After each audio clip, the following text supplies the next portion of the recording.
Right guys, we've just had another big weekend of action in the Championship, and in today's video we're going to be digesting all of the matches which took place. It's a very busy time in the EFL right now. We've got a full fixture list coming up in midweek as well. We'll be predicting all of those matches in tomorrow's video, so make sure to go ahead and stay tuned for that. As always, any talking points that did crop up this weekend, get your thoughts on all the matches in the comments down below. But without any further ado, let's jump in. So unfortunately, we do have to start out with some really devastating news which took place at the Valley on Saturday lunchtime. Obviously, Charlton's game against Portsmouth ended up being postponed at the 15th minute because of a medical emergency in the crowd. And following on from that, Charlton did confirm on social media that the supporter sadly did pass away. Obviously, it goes without saying, all my thoughts are with everyone connected with Charlton that knew the supporter. Obviously, we talk about football a lot on this channel and, you know, the importance of it and things like that. But moments like this obviously really put into perspective everything we talk about on these sorts of videos. So massively devastating news coming out of Charlton. Obviously my best wishes go out to everyone at the club there. But diving into the matches that did take place this weekend, on Friday night we had Hull 1, Middlesbrough 4. What a performance this was from Kim Hellberg's side, and I have to say,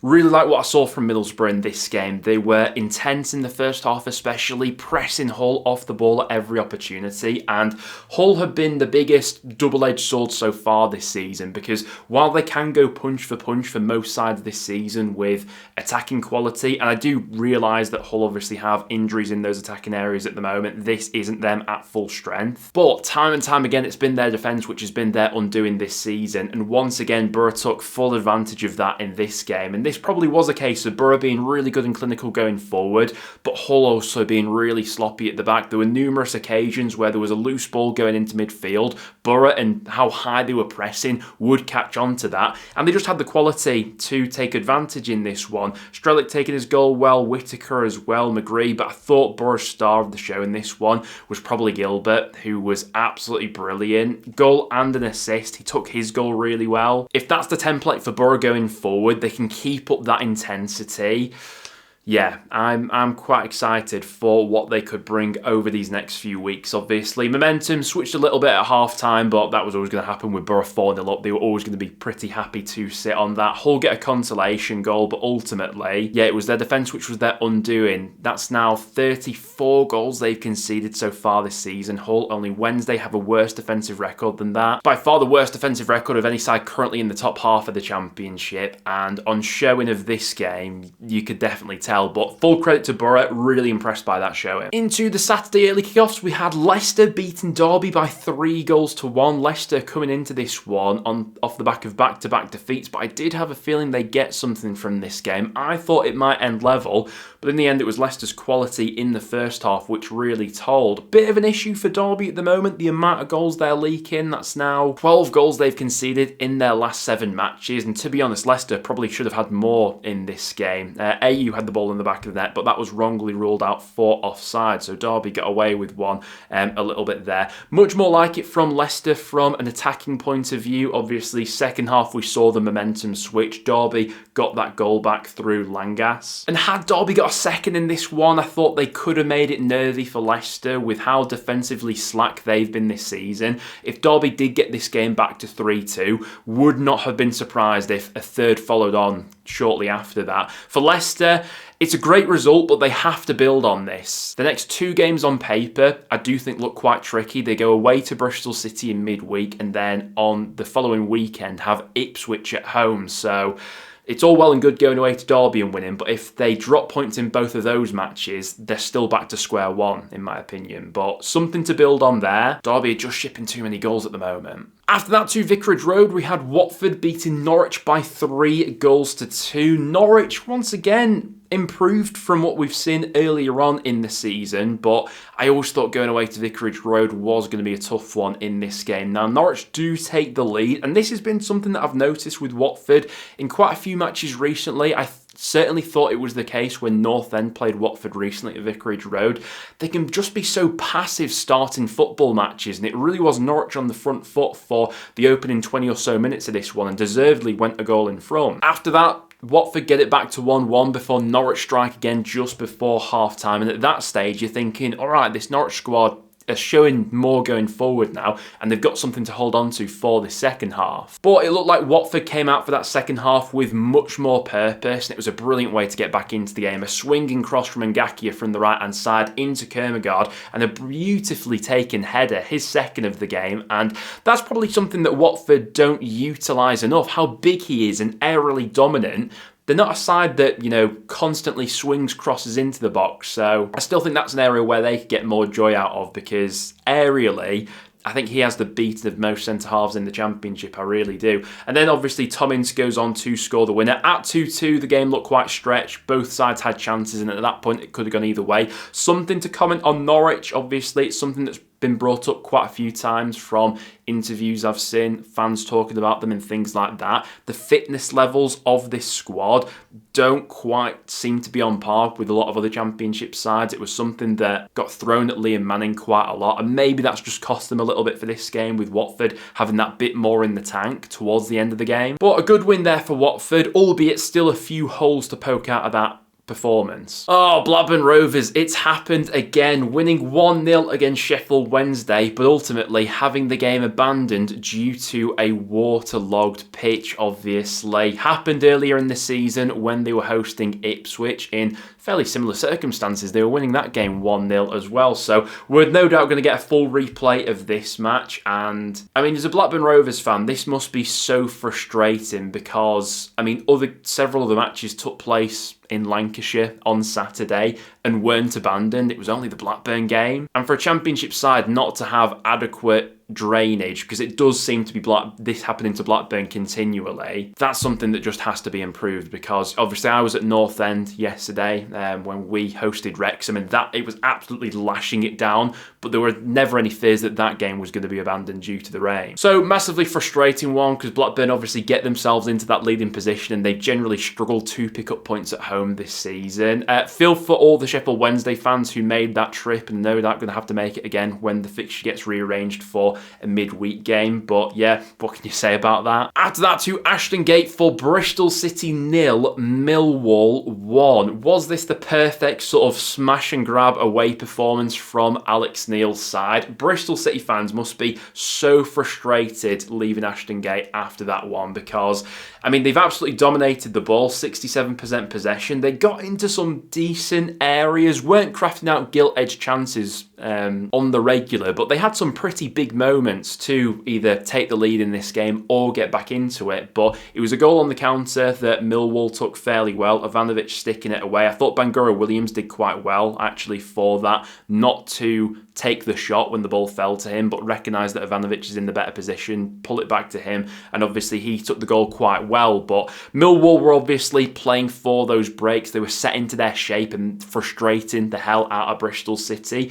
But from a Bristol City perspective, I mean, they should have got back into it. They should have had an equaliser. They had the ball in the back of the net in stoppage time, only for the linesman to flag for offside. And when you watch the replay, the Bristol City player is clearly onside. After that, it obviously erupted on the sidelines. It seemed to be Alex Neil and Jason Knight having a bit of a pop at one another, and obviously everyone then piles in and gets on top of each other after that. Things we do love to see in the Championship. I think a Millwall coach ended up on the floor in all of the scuffle. Quite rightly though, after the game, the Bristol City manager Gerhard Struber went over to talk to the referee, and he was quite rightly fuming with a few of the decisions that had gone against Bristol City, but most notably that offside right at the end. Credit to Millwall though, I think they are a side who can win matches in different ways, which I think is a real credit to them. I think when they want to play, they can be really quite good and dynamic going forward, but defensively can also sit in the shape and frustrate the hell out of you. Yes, they did massively ride their luck in this game, and that's,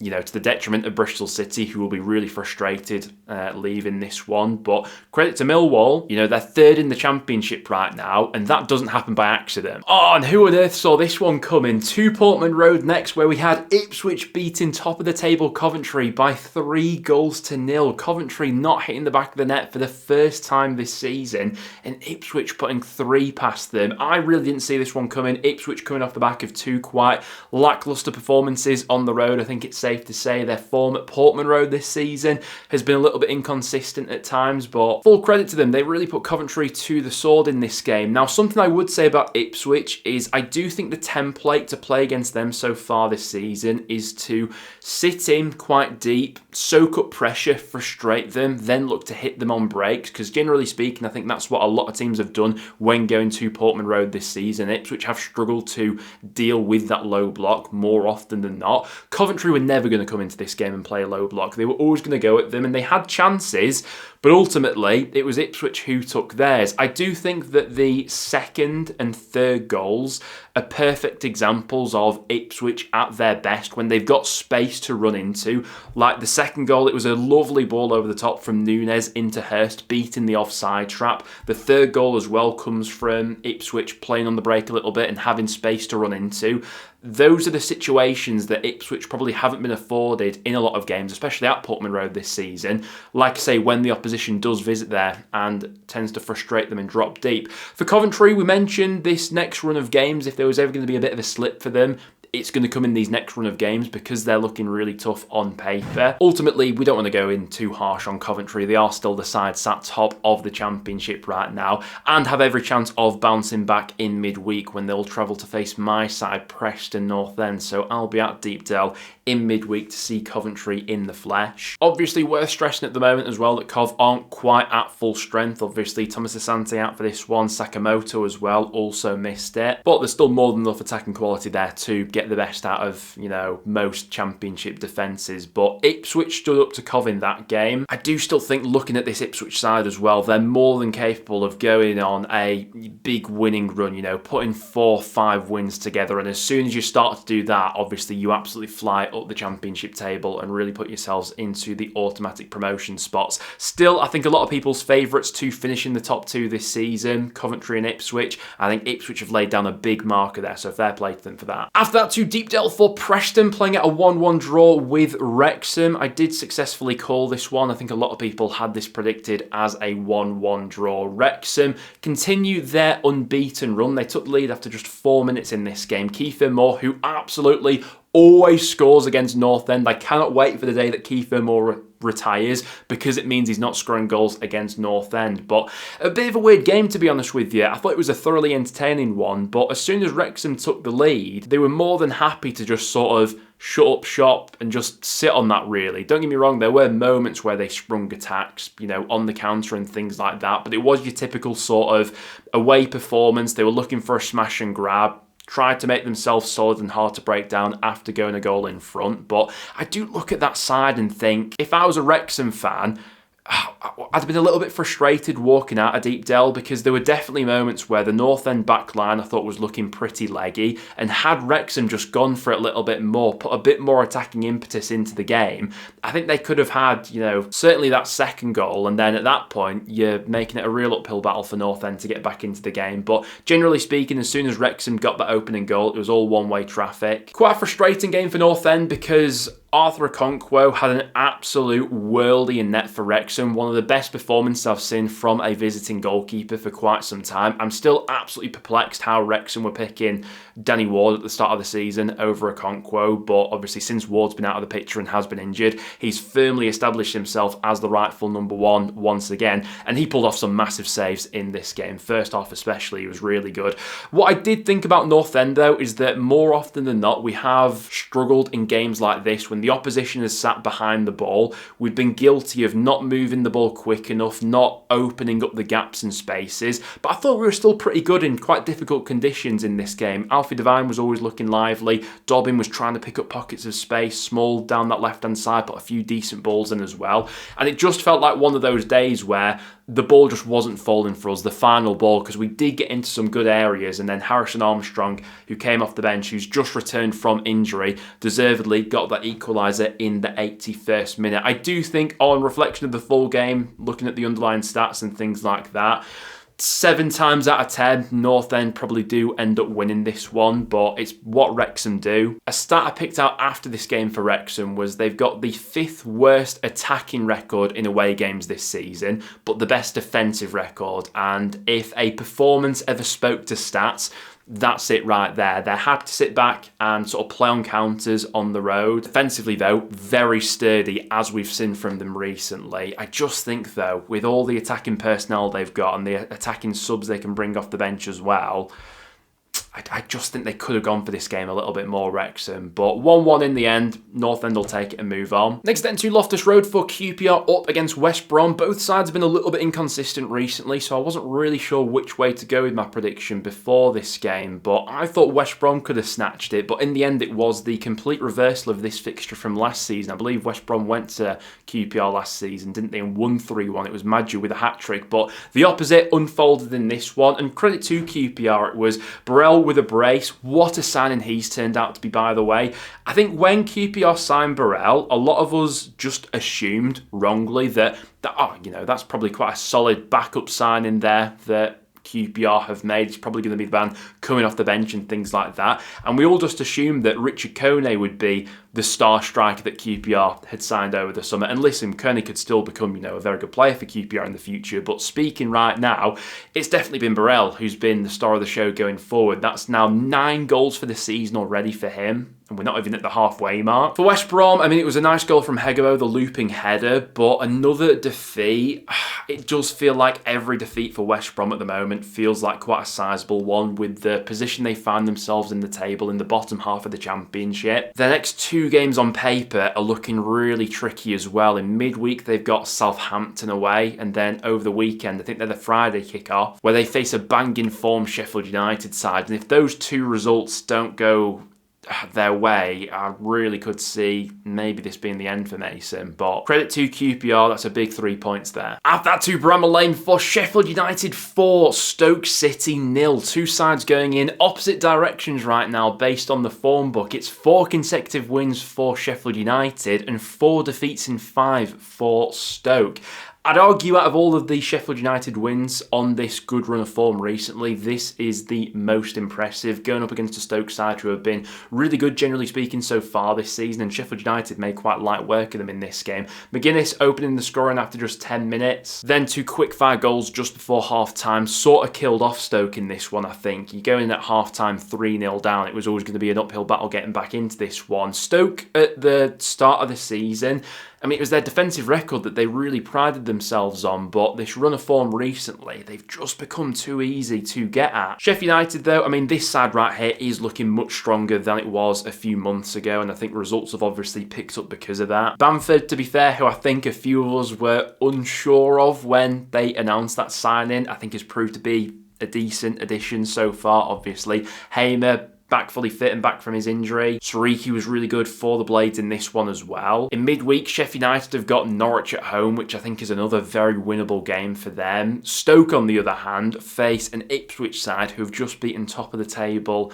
Coventry, so that could be a trickier one. Next then to St Mary's for Southampton 3, Birmingham 1. I was fancying a Southampton win in this one, and in the end I was proved right. 3-1 in the end. We've said it time and time again on this channel, but away form is becoming a real issue for Birmingham. They're averaging automatic promotion form at home and relegation form on the road. In fairness, in the context of just this game, I do think Southampton away is one of the toughest games in the Championship right now, with how fluid they've been going forward in recent matches, at home especially. The quality they've got in the final third. Obviously, both of the opening goals from Azaz and Armstrong come from outside the box. They're both really well hit. Maybe a slight critique on Birmingham defensively. They could be a bit quicker to close down those shots. Blues get back into it with a fantastic strike from Damari Gray before Armstrong wins it with his second of the game. At 3-1, Blues do have a gilt-edged chance to get back into it,